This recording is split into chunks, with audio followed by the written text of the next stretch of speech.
Olá, eu sou a professora Valdirene e hoje nós vamos estudar o livro da Jaqueline Moll, que é Caminhos da Educação Integral no Brasil, Direito a Outros Tempos e Espaços Educativos. A Jaqueline Moll, ela é a organizadora desse livro.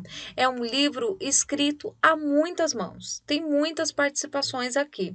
Então, é uma coletânea de textos que tratam sobre a educação integral e que cada um vai trazendo a sua contribuição, seja na questão da gestão do tempo, seja na questão da gestão das oficinas, da questão do tratamento conceitual da educação integral, né? Então vão trazendo conceitos, cada um dos autores traz a sua contribuição e a Jaqueline Moll, é claro que ela escreve o texto, mas ela também organiza os textos. Então, é um livro escrito a muitas mãos e a Jaqueline Moll, eu não sei se vocês já ouviram falar dela, mas ela é uma professora universitária, coloquei aí para vocês, mas ela é uma referência na educação integral do nosso país. Por que que ela é referência? Porque ela é a grande elaboradora e articuladora do programa Mais Educação, né? Então, ela tem essa contribuição aí no MEC, do programa Mais Educação e outros programas também relacionados à educação integral, porque não existe só o programa Mais Educação, né? Então, a escola integrada, o programa de escola integrada, o programa Mais Educação, o programa de educação integral, são programas que vão ao encontro dessa ideia que é a educação integral. Cada programa desse com as suas características.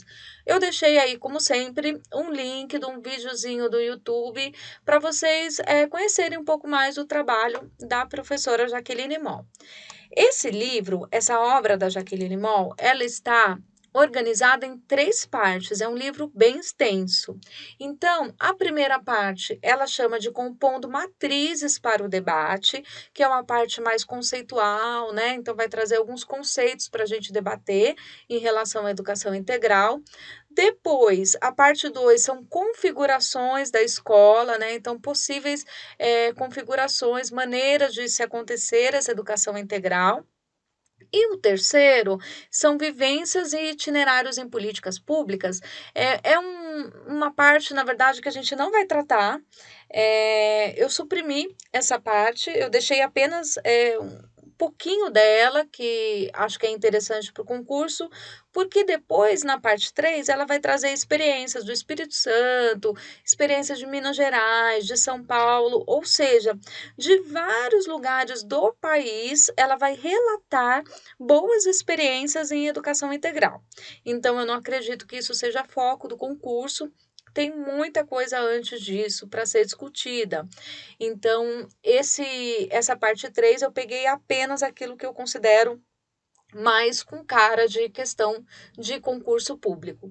Gente, educação integral é super recente, é uma discussão que está super em alta e ela pode sim ser uma questão na sua prova dissertativa.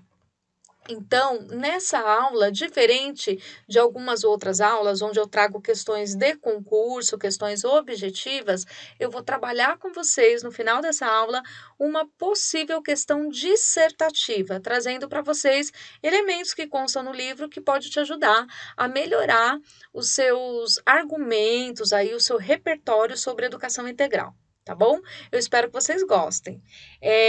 Na primeira parte, né, que é o compondo matrizes para o debate, ela vai trazer que a educação integral, de uma forma geral, ela vai tratar da oferta de mais tempos e espaços de educação para a infância e adolescência populares, né? Então, esse mais tempo e mais espaço para a infância e para a adolescência popular.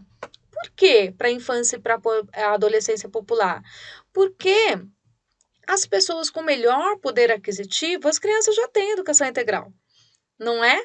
Então, se a gente pensa aí numa classe média alta, né, ou numa classe alta, as crianças já fazem. Elas já têm educação integral na sua rotina, né? Então, elas vão para a escola, depois elas vão para o judô, vão para o balé, vão para o inglês, vão para o curso de arte, de fotografia, enfim. E quem não tem acesso a isso é a camada popular.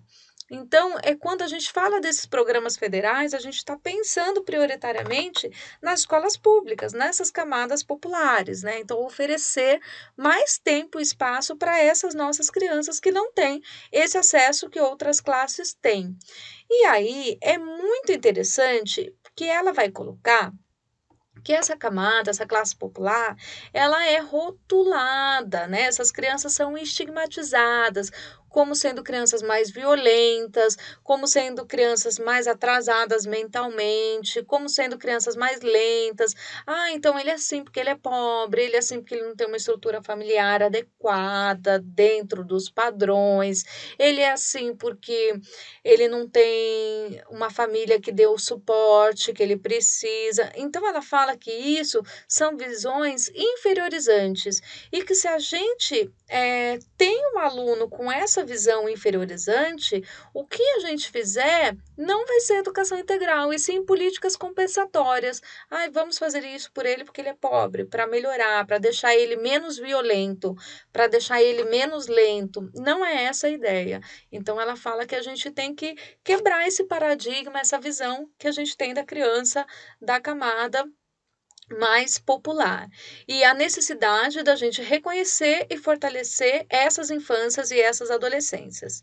E aí, então, ela traz para o debate a Unesco, né? Então, ela vai falar que a Unesco, ela trata desse debate da educação para o novo século. E isso vem dado pela Unesco com o tom de educação por toda a vida. A gente tem visto isso muito, inclusive, nas legislações. A LDB mesmo ofereceu agora uma alteração, né? Quem já assistiu a aula da LDB viu lá que sempre aparece, né? Educação ao longo da vida, educação por toda a vida, vários artigos que se tratam aí das pessoas que têm acesso à educação, vem aparecendo essa frase, educação ao longo da vida, educação por toda a vida. Então, ela vai citar aqui nessa obra que a educação, ela ocupa um lugar central das ações, né? Então, a educação, ela é o grande elo, a escola é o grande elo de articulação com os outros setores, né? Ela é o eixo central das ações.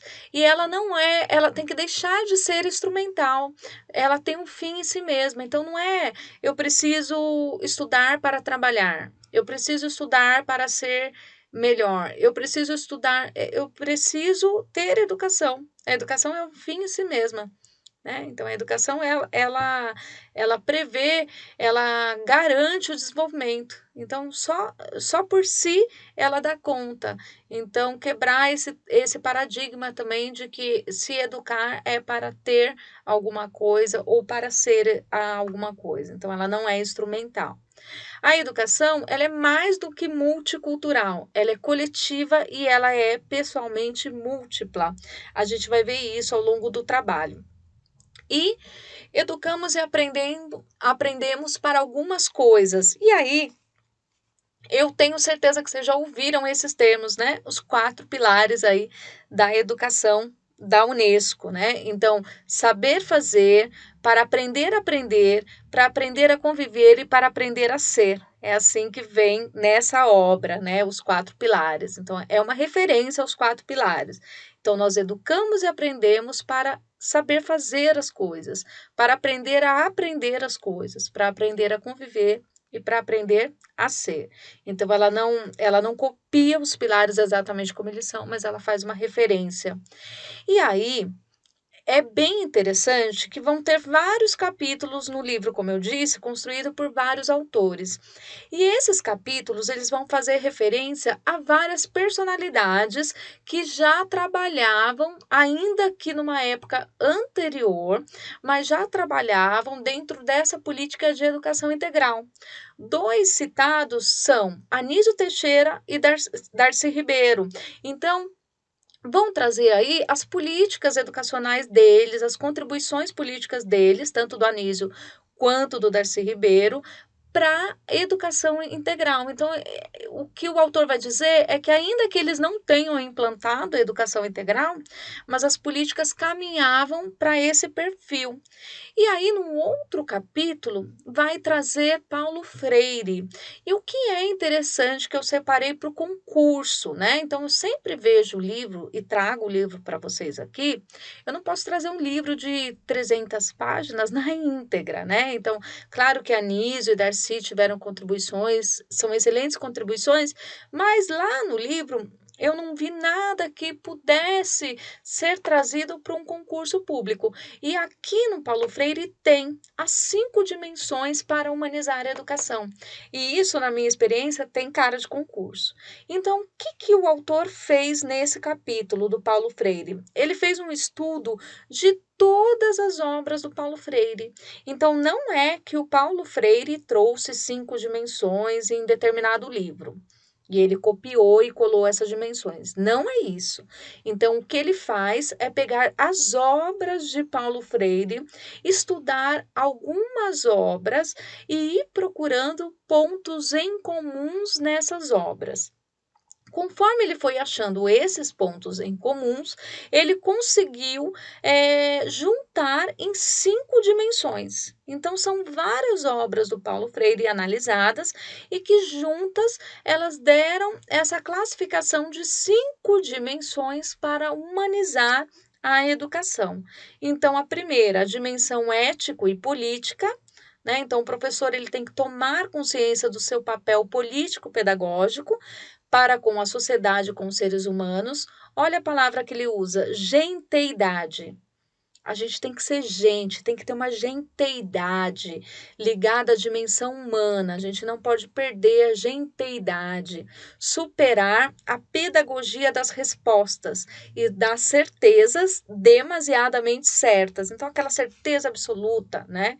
Quem é que tem certeza absoluta das coisas, né? Dificilmente você vai ver um autor dizendo, olha, eu tenho certeza absoluta que é assim, né? Geralmente não se diz isso, né? Então, superar essa ideia, né, das certezas demasiadamente certas. E aí, assumindo a postura da escuta e do diálogo. Então, em todos os livros do Paulo Freire, o que ele percebe é que todos trazem essa característica da dimensão ético e política. Depois, a dimensão técnico e científica. Quem já leu pelo menos uma obra do Paulo Freire, pelo menos a Pedagogia da Autonomia, que cai em todo concurso de professor, sabe que são elementos que realmente estão muito presentes na obra do Paulo Freire.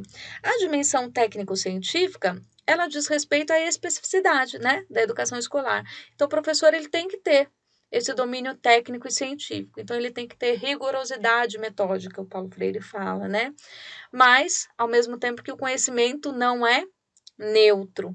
E aí, a dimensão epistemológica, né? Sujeito epistêmico. O que é epistemológico? É o curioso, né? Aquele que levanta hipóteses, que pensa, que reflete, que indaga. Então, professor e alunos têm que se assumir epistemologicamente curiosos. Uma postura dialógica, aberta, curiosa, indagadora e não apassivada. Eu não posso ficar só aceitando as coisas sem analisá-las criticamente. A quarta dimensão, dimensão estético-afetiva. Então, uma educação voltada para a pessoa, com emoções, com sentimentos, com sensibilidade, evitar a ruptura entre emoções, sensibilidade e atividade cognitiva, né? Então, ao mesmo tempo que eu aprendo, que eu construo meu conhecimento, eu tenho que ter sensibilidade.